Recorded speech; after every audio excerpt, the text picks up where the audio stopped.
Welcome everyone. My name is David Hayward. I'm a senior engineer on the Core Image team, and I'll be giving a short presentation today that will show you the latest best practices when adding custom metal Core Image kernels to your Xcode project.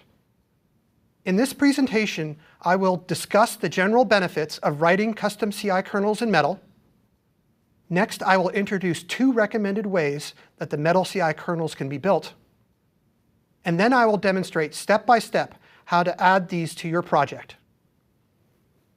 First off, let's review the benefits of writing custom CI kernels in Metal. By writing CI kernels in Metal, you will get access to Core Image features such as automatic tiling and concatenation. It will improve your app's performance by shifting some of the time to compile kernels from runtime to when your app is built. And doing so will give your kernels access to high-performance features such as gather reads, group writes, and half-float math. Last but not least, it will make your life as a developer easier by syntax highlighting as you type and inline error checking when you build. So with that for motivation, I will now show you step by step how to add Metal Core Image kernels to your application. There are now two recommended ways to add CI kernels to your project, and I will describe both methods in detail. I will refer to this as the extern method because it requires the kernel functions to be specified as extern-c and built using custom build flags. The second method is new in iOS 15 and macOS 12.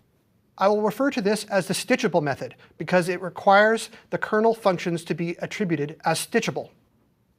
Its implementation uses Metal dynamic libraries. In both methods, there are 4 general steps to follow. First is to configure your project appropriately. Second is to add Metal CI kernel source files to your project. Third is to write your Metal CI kernel code. And fourth is to write Swift or Objective-C code to initialize and apply your kernel to create a new CI image. First, let's describe these 4 steps when using extern CI kernels, starting with project configuration. Unlike conventional Metal compute and graphics shaders, this Core Image Metal code needs to be compiled and linked with special flags. I recommend adding 2 custom build rules to your project targets, which will make using these flags automatic. First, you will go to the project's target settings and add a build rule for files that end in .ci.metal. For files with this extension, this rule will run a one-line script that calls the Metal compiler with the required -fci kernel flag. This build rule will produce an output binary that will end in .ci.err. Next, you will add a second build rule for files that end in .ci.err. For files with this extension, this rule will run a one-line script that calls the Metal linker with the required -ci kernel flag. This build rule will produce an output in your app's resource directory that will end in .ci.metallib. Now that you have added the custom build rules, all you need to do is add .ci metal sources to your project. To do that, select from the File menu that you want to add a new Metal file. And then give that new file a name that ends in .ci.metal. The next step is to write your CI kernel in the Metal source file. First, at the top of the source, you will include the coreimage.h header so that you get access to all the classes that Core Image provides. The kernel must be specified as extern-c to be recognized by Core Image. The contents of your actual kernel implementation is up to your imagination. For one example of what you can do, I recommend that you watch our WWDC21 presentation on HDR editing and playback using AV Foundation. The final step is to add Swift code to load your kernel and apply it to create a new image. Kernels are typically used in a CI filter subclass, which will have properties such as an input image and other input parameters. I recommend that your filter instantiate its CI kernel object into a static property. This way the work of loading the Metal lib resource is done only once when it is first needed. Because of the custom build rule I described earlier, you will need to specify a resource URL with the same name as your source and an extension of .ci.metallib. Lastly, a CI filter subclass must override the output image property. In the getter, you will take the kernel from a static property and use its apply method to create a new image based on the input properties. So that fully describes the process of building extern CI kernels. Let's now describe the new process of building stitchable CI kernels. With the Stitchable method, only one setting change is needed to configure your Xcode project. This setting will tell the metal linker to link against the core image framework. To do this, just go to the project's target setting and add a build setting for other metal linker flags with the value -framework core image. Because Stitchable CI kernels don't require custom build rules, you can simply add .metal sources to your project without any special suffix. You can add kernels in either one or several source files. By default, Xcode will build all of them into one .metallib resource. The next step is to write your CI kernel in the metal source file.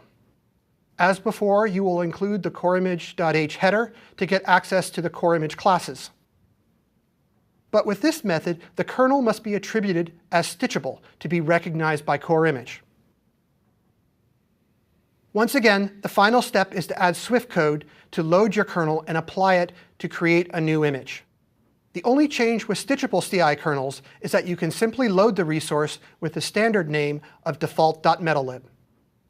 And that concludes the process of building stitchable CI kernels. It is worth mentioning some of the benefits of using this method. Stitchable kernels can link against other metal libraries.